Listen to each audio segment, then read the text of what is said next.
Olá, sejam todos bem-vindos à Rádio SBOT, podcast oficial da Sociedade Brasileira de Ortopedia e Traumatologia. Hoje, teremos mais um episódio do programa Doses de Atualização com o tema Lesão Osteocondral do Joelho. Eu sou o Dr. Ricardo Lira, de Recife, membro do Hospital Otávio de Freitas e ex-presidente da Regional da SBOT. Irei conversar hoje com o Fabiano Kupczyk, que é do Paraná, que é doutor pela USP e é chefe do serviço de joelho do Hospital Universitário do Cajuru, do Paraná. E também teremos a participação do Dr. Luiz Eduardo Tírico, que é membro do joelho do Hospital da USP e professor colaborador da Universidade de São Paulo. Então, vamos lá. Eu vou primeiro falar um caso para vocês e aí eu vou perguntando sobre o caso. Então, paciente do sexo masculino, 29 anos, com dor em joelho esquerdo há 6 meses.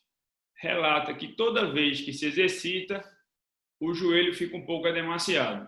No exame físico, a gente observa um varo simétrico bilateral com pequena flambagem do joelho esquerdo.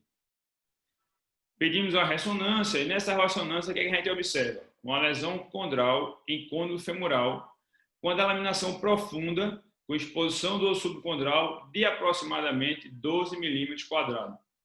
Não há lesão de menisco em nenhuma outra área do joelho. Doutor Luiz Eduardo, o que é que você normalmente observa quando você procura uma lesão condral numa ressonância? Quais são os fatores associados que o senhor procura? Lira, o que a gente vai ver geralmente na ressonância é principalmente o tamanho da lesão condral, né, e aonde ela está localizada, se é mais na área de carga, se é fora da área de carga, se tem acometimento do osso subcondral, se tem um aspecto de uma lesão traumática e aí teria, na realidade, um fragmento osteocondral ou condral solto no joelho, com edema ósseo e umas bordas mais delimitadas, ou então se tem um aspecto mais degenerativo, onde as bordas elas não são tão delimitadas, você tem uma aparência de um edema condral que não forma tanto aquele halo traumático, mas sim um edema menor, né? Eu acho que antes disso, o ideal era a gente ver, que você comentou do alinhamento, na parte do exame físico entra uma parte importante antes da gente determinar a imagem. Mas na imagem, geralmente, é o que a gente vê é isso, né? O que a gente procura é o local da lesão, o tipo da lesão e o aspecto da lesão, se ele é mais crônico ou mais agudo. Joia. Fabiano, pegando o gancho nisso que Tírico comentou, em relação à avaliação do eixo, você utiliza alguma imagem específica, como radiografias panorâmicas? Se sim, e que critério você usa para associar alguma cirurgia a mais à lesão condral? Sem dúvida, Lira, o uso da radiografia panorâmica é fundamental nesses casos de lesões na parte dos côndilos femorais, né? Eu acho que uma lesão como essa que você comentou no côndilo femoral medial, como o Tírico também abordou bem, principalmente se for uma lesão em área de carga, a avaliação do eixo mecânico é crucial aí na determinação se a gente vai precisar associar ou não um realinhamento desse eixo, né, por meio de uma osteotomia. Tá? Então, eu acho que é fundamental avaliar isso no exame físico que você mencionou, o eixo, um varo com um pouco de flambagem. Eu acho que tem que chamar bem a atenção de quem está tratando a lesão condral nessa região. Em relação à panorâmica, você faria ela em pé, deitado? Tem alguma diferença para você isso? Importa, não importa? Rotação do membro? Eu gosto de fazer a panorâmica em pé. Eu acho que é assim que você consegue simular o eixo. Cuidado com a rotação é fundamental. Muitas vezes a gente se defronta com exames mal executados, com rotação interna ou externa. Então, é importante você avaliar. A gente consegue ver isso através da patela. A patela tem que estar centrada, né, em ambos os joelhos. Então, é uma forma mais simples. Cuidar com desvios posturais, que podem também causar inclinação, eventualmente o uso de blocos ou calços para alinhar os membros, tá? E eu também gosto de fazer radiografias com apoio monopodal. Acho que isso também mostra eventuais diminuição de espaço, né? Aquelas radiografias que são o perfil para avaliação de artrose, a gente pode usar também para lesões de cartilagem. Excelente. Vamos perguntar agora, Tiro, que a gente tem um paciente que ele tem uma lesão em côndilo medial e na panorâmica dele ele tem um eixo que corta em 30% do platô, sugerindo que ele tinha uma classificação tipo 2 de Noyes. Nesse paciente com a lesão profunda, exposição do subcondral de 12 milímetros e uma alteração em varo, como é que você conduziria esse caso agora? Então, esse é um aspecto importante. A gente tem que sempre não só medir você falou que o VAR era assimétrico, mas que tinha um trust, né? Então, a presença mecânica do trust, na hora que você aumenta, está sugerindo que você tem essa sobrecarga. Então, a primeira questão que a gente começa a ver na lesão condral é por que ocasionou isso, né? Porque ele tem de um lado e não tem do outro lado, né? E o que está levando a isso? Então, o trust é um fator que aumenta a sobrecarga biomecânica e muitas vezes no exame estático que você faz no bipodálico, no panorâmico bipodálico, você não vê essa abertura lateral. E aí o Fabiano frisou bem aí que talvez o monopodálico, nesses casos que tem trust, talvez ajude um pouco a gente a ver um pouco a abertura ligamentar lateral e o quanto ele aumenta. Mas a gente nunca vai conseguir simular um exame dinâmico, que é o que ele faz. Então, nesses casos com eixo aumentado e tem um varo provavelmente nos 30%, é um varo de mais de 3 graus, eu acho que o componente mecânico que tem em cima da lesão é o fator causal da lesão, porque senão o paciente teria a lesão do outro lado também, né? Então, eu costumo falar para os pacientes que é o seguinte, na hora que eu vou conversar com eles, não adianta nada você ter um pneu que está comendo errado, porque a cambagem e a suspensão do carro estão tortas, se você ficar trocando o pneu, você vai continuar comendo o pneu errado, né? O ideal é você ter que tratar ou alinhar o carro, mexer na cambagem, no alinhamento e trocar o pneu, porque se ficar trocando o pneu não vai adiantar nada. Então você tem que tratar o fator causal. Então nesses casos o realinhamento ele funciona bem e é importante. Então a gente vai fazer uma osteotomia, a gente vai tratar esse joelho. Ô Fabiano, para as pessoas que estão começando e não têm tanta habilidade como o senhor, como é que a gente poderia? Você indicaria primeiro fazer a lesão condral ou primeiro fazer a osteotomia? Claro que o ideal seria fazer os dois ao mesmo tempo. Se ele tivesse que escolher, qual faria? E o segundo, que osteotomia você gosta de fazer para esses casos? Perfeito, Lira. Acho que o Tírico abordou bem aí a questão do realinhamento. Não adianta realmente tratar a lesão condral se você tem um eixo desalinhado, né? Eu acho que se for para quem está iniciando, optar em fazer em 2 tempos o tratamento dessa lesão, primeiro faz o realinhamento. Primeiro você faz a osteotomia, corrige o eixo, aí tem diversas discussões para qual ponto levar, né? A gente não está tratando uma artrose, principalmente no paciente de 29 anos, estamos tratando uma lesão condral. Então, a minha opção seria uma osteotomia de abertura, como um primeiro tempo, se for fazer em 1 tempo, em 2 tempos, desculpe, e levando esse eixo para neutro, no máximo para a espinha lateral. Não passar disso, não tratar esse paciente ainda jovem exagerando na correção para muito valgo, não. Tá? Essa é a tendência. Tá? E aí, no segundo tempo, após consolidação da osteotomia, quando realizado em 2 tempos, trataria essa lesão condral. Excelente, isso é um ponto importantíssimo, que a gente não está tratando de gonartrose nem de artrose, então a gente precisa fazer uma hipercorreção. Concorda com isso, Tírico? Eu concordo com o Fabiano e esse é um aspecto que é completamente diferente quando a gente aborda a lesão condral do que quando a gente aborda a osteoartrite ou osteoartrose, né? A osteoartrite você tende a hipercorrigir para aquele ponto clássico de Fujisal, que é no 62,5%. Em lesões condrais, eu costumo falar que depende do quanto você está tratando. Então, imagina que, nesse caso, seja uma lesão condral pura, onde o status meniscal está normal. E você, por ser uma lesão pequena, suponhamos que você vai fazer uma mosaicoplastia e tratar com cartilagem hialina essa lesão. Então, teoricamente, você vai reparar 100% das lesões que o paciente apresenta. Nesse caso, você alinharia para neutro, tá? Porque você vai tratar 100% das lesões. Agora, suponhamos que esse paciente tem uma perda de 50% do menisco medial associada à lesão condral. Você não vai tratar essa perda do menisco medial. Então, neste caso, você tenderia a alinhar um pouco mais para a lateral, levando para a espinha lateral, como o Fabiano falou. Aqui eu queria só fazer uma ressalva que é extremamente importante a gente conversa de fazer osteotomia, levar para a espinha lateral e tal, mas o planejamento pré-operatório da osteotomia, para mim, é a coisa mais importante que tem. E a gente tem que parar com essa coisa que muitas vezes a gente lê e vai falando de orelhada, que 1 grau é igual a 1 milímetro na osteotomia. Isso vale para um joelho pequeno. Então, 1 grau é igual a 1 milímetro na regra de trigonometria quando você tem um joelho de 56 milímetros, uma tíbia proximal de 56 milímetros. Você tem que medir o tamanho da tíbia proximal para calcular a porcentagem a mais que você tem que ter na cunha medial. Então, por exemplo, numa tíbia aí que tenha 28 milímetros a mais do que 56, de 84, é 1,5 esse fator. Então, para cada grau é 1,5 milímetro. E assim vai. Se a tíbia é maior, você vai ter uma cunha maior para corrigir o mesmo número de graus. Não muitas vezes o que a gente vê direto no consultório é isso, né? Você faz uma osteotomia, mas a osteotomia fica hipocorrigida. Pô, mas eu tinha 7 graus de vara, eu botei uma cunha de 7,5 e não corrigiu, não. Então, mas o cara tinha 2 metros de altura e a tíbia proximal dele tinha 90 milímetros. Então, essa cunha está subestimada. Isso a gente vê bastante, né? Então, é importante esse aspecto do planejamento pré-operatório. Para mim, é a coisa mais importante na osteotomia.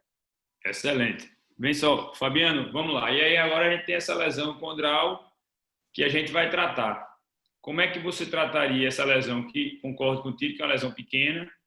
Quais são os artifícios que você normalmente usa para tratar uma lesão condral, especificamente do côndilo medial? Depois a gente vai falar um pouco de patela, tróclea e a gente vai discorrendo.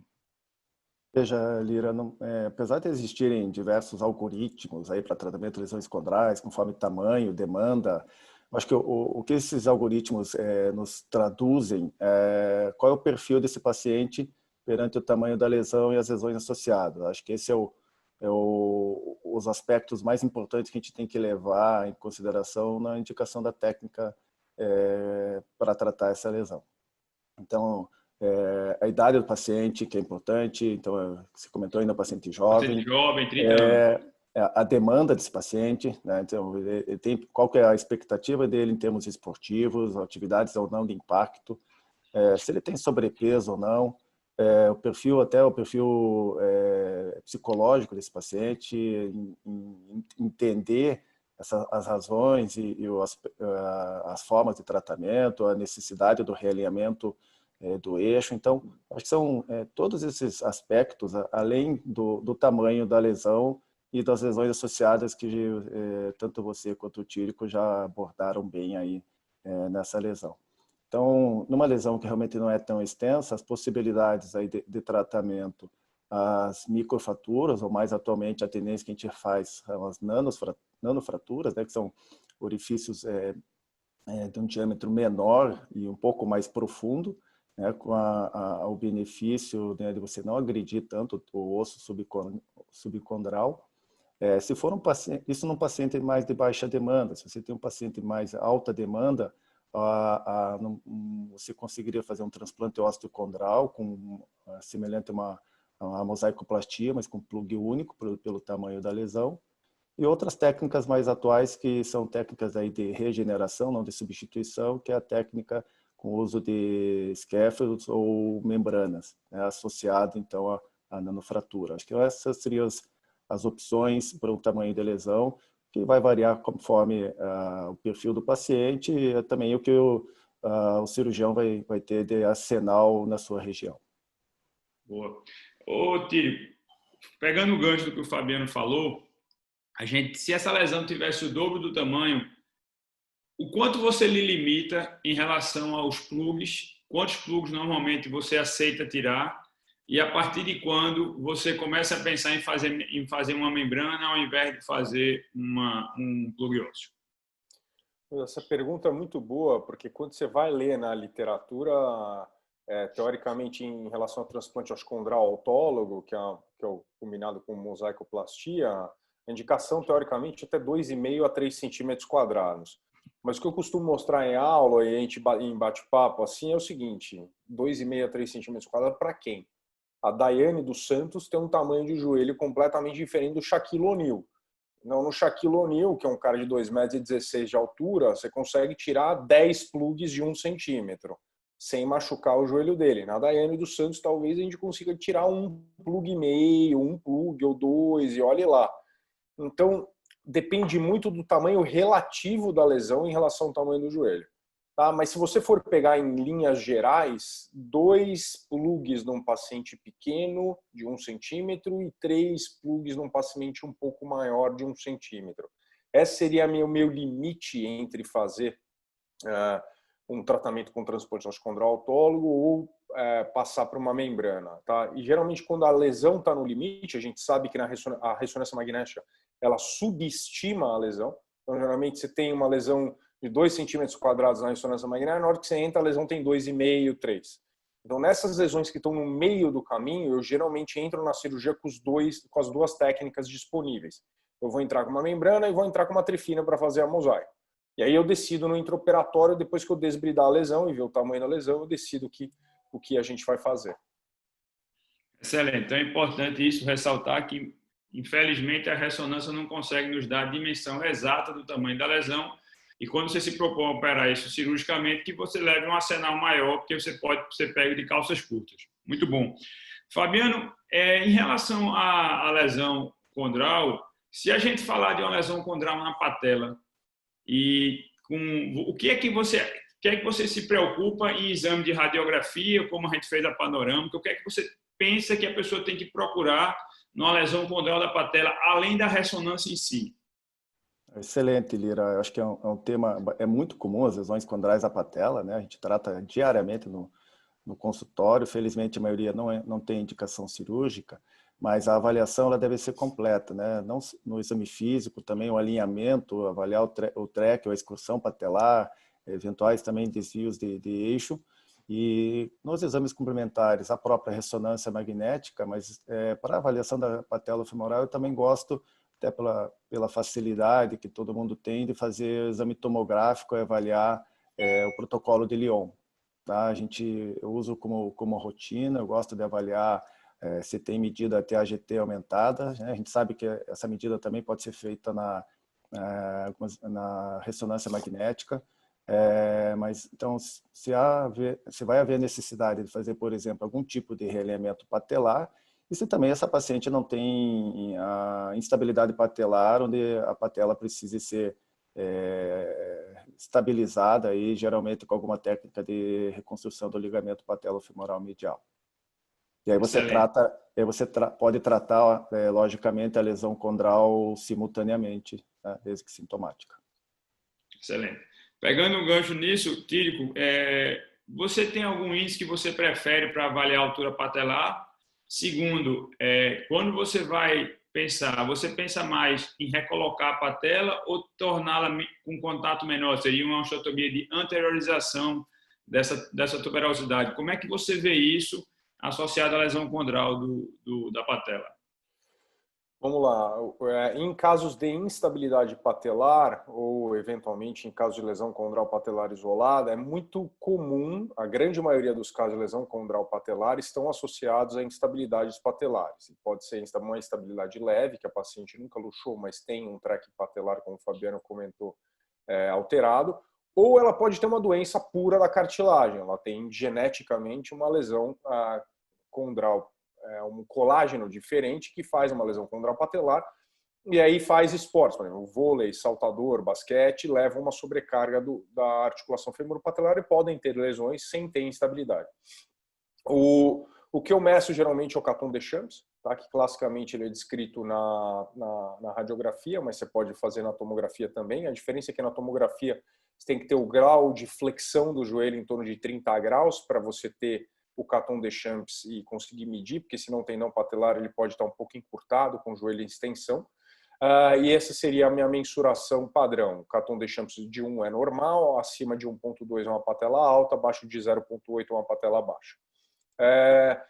Em relação à anteriorização puramente, tem um trabalho do Fulkerson que mostra que nas lesões da faceta lateral ou do polo inferior da patela, o ato de só realizar a anteriorização da tuberosidade anterior da tíbia, você já diminui a pressão da faceta lateral e do polo inferior. E no trabalho do Fulkerson, 86% dos pacientes evoluíram bem só com a anteriorização da tuberosidade anterior da tíbia, porque se você anteriorizar em torno de 1 centímetro, você diminui a pressão na femoropatelar em torno de 50%. Entretanto, quando a lesão ela é mais central, panpatelar ou medial e superior, teoricamente só a anteriorização ela não vai te ajudar muito, os resultados foram piores, e aí sim você teria que associar um tratamento da lesão condral propriamente dita, eventualmente utilizando uma membrana, ou eventualmente utilizando algum tipo de reparo da lesão condral patelar. Excelente. Pensando nisso, Fabiano, você tem alguma escolha específica por ser patela, não usar o outro, porque você vai ter perfuração, tem que usar uma broca, usar mais membrana, ou você não? Você lida mais com a lesão, com o tamanho da lesão, do que com a conformidade, porque a patela a gente sabe que ela é diferente a conformação. Então, muitas vezes o plug não se adapta direito. Como é que você veria isso? Eu acho que só finalizando e acrescentando ao que o Tírico falou, né? Então, para tratar a patela, essencialmente teria ou tratar instabilidade com ou sem lesão condral, ou vai tratar o paciente que não tem estabilidade, mas ele tem a lesão condral patelar com seus respectivos desvios de excursão de trekking patelar, né? Acho que é importante a gente deixar frisado isso. Veja, Lira, a maioria das lesões condrais na patela, pelo menos que eu trato, elas são lesões grandes, são extensas. Aquele paciente que já extinguiu todas as tentativas de tratamento conservador, com fisioterapia, com viscosuplementação. Então, a minha preferência atual, como são lesões grandes, pela facilidade técnica e os resultados que a gente está observando, é o uso de membrana, tá? Mas, lógico, que o transplante osteocondral, mosaicoplastia com plugs únicos, lesões, principalmente lesões centrais, então mais lesões na crista patelar, lesões isoladas, eu acho que, sem dúvida, o transplante osteocondral ele vai muito bem indicado também, né? Ele tem a técnica um pouquinho mais, um pouquinho diferente do côndilo, mas eu acho que ele encaixa bem nessa situação, no meu ponto de vista. Excelente. Concorda, Tírico? Tem alguma coisa a acrescentar?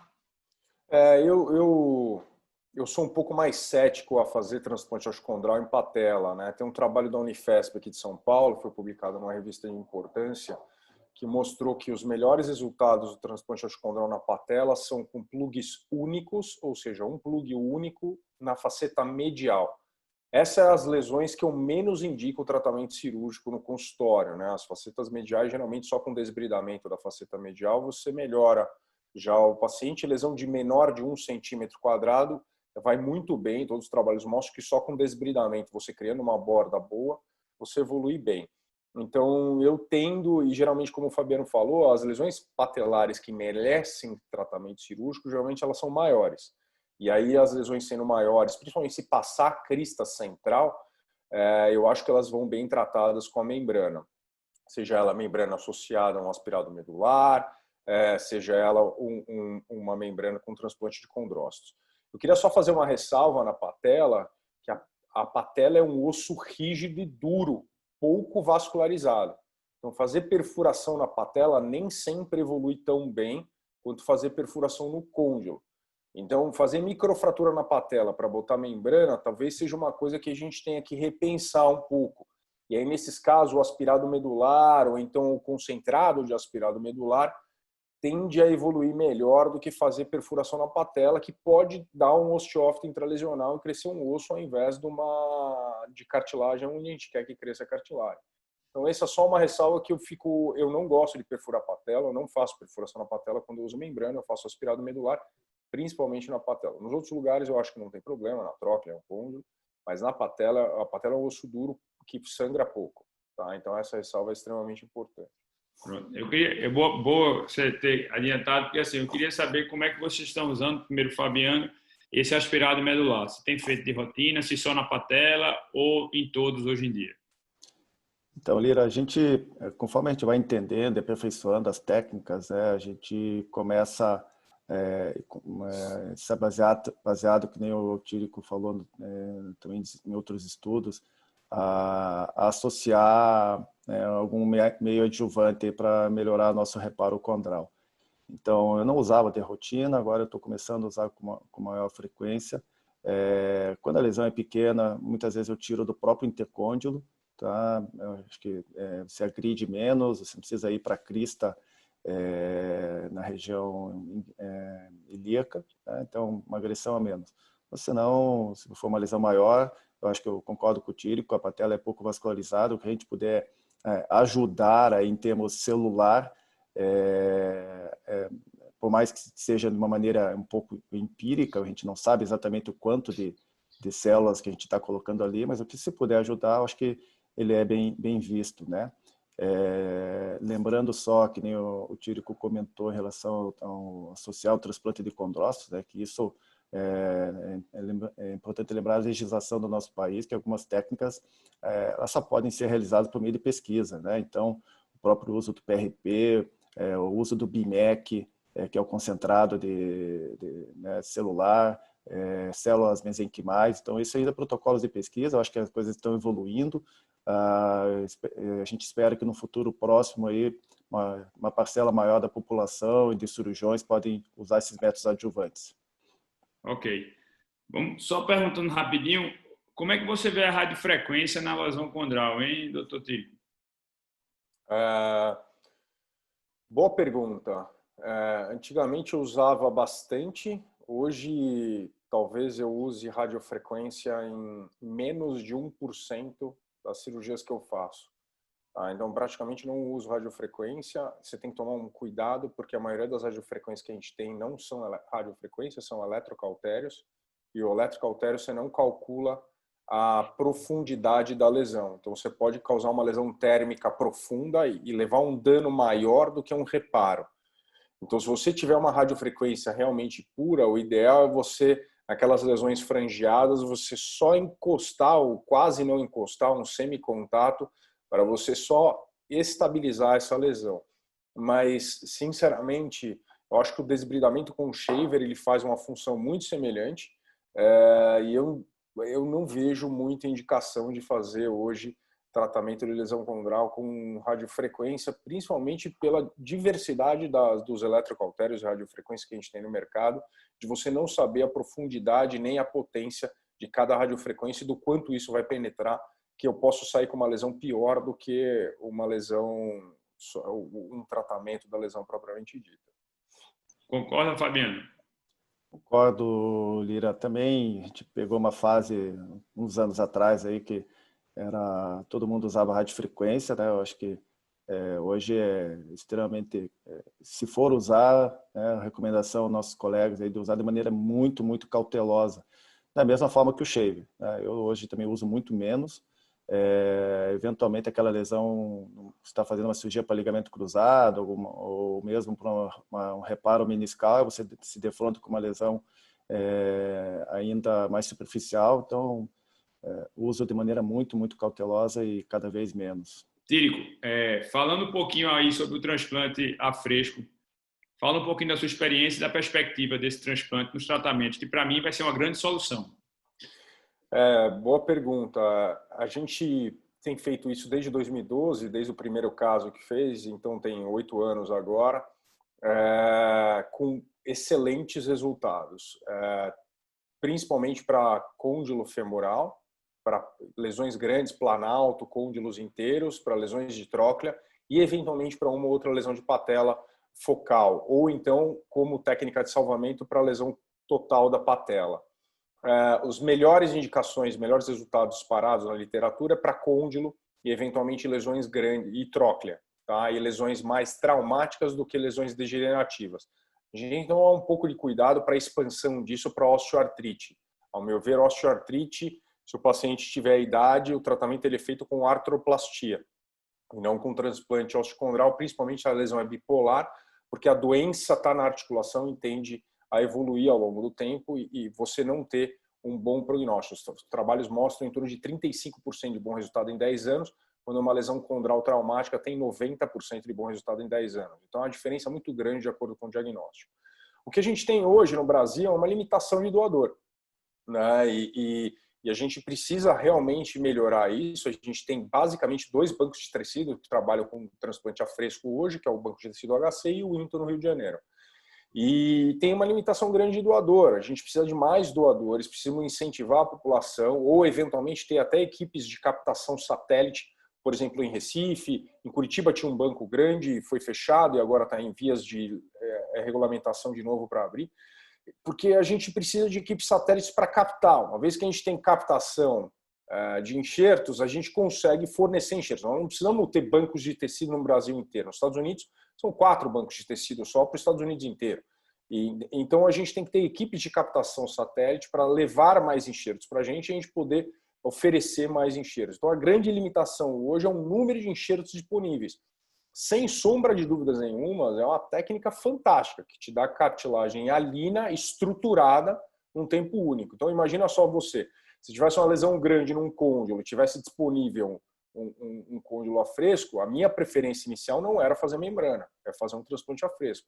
O problema hoje é a disponibilidade, simplesmente é isso, né? A gente tem que continuar trabalhando com a Sociedade Brasileira de Ortopedia e as sociedades de subespecialidade para tentar intervir nisso e aumentar o número de captações.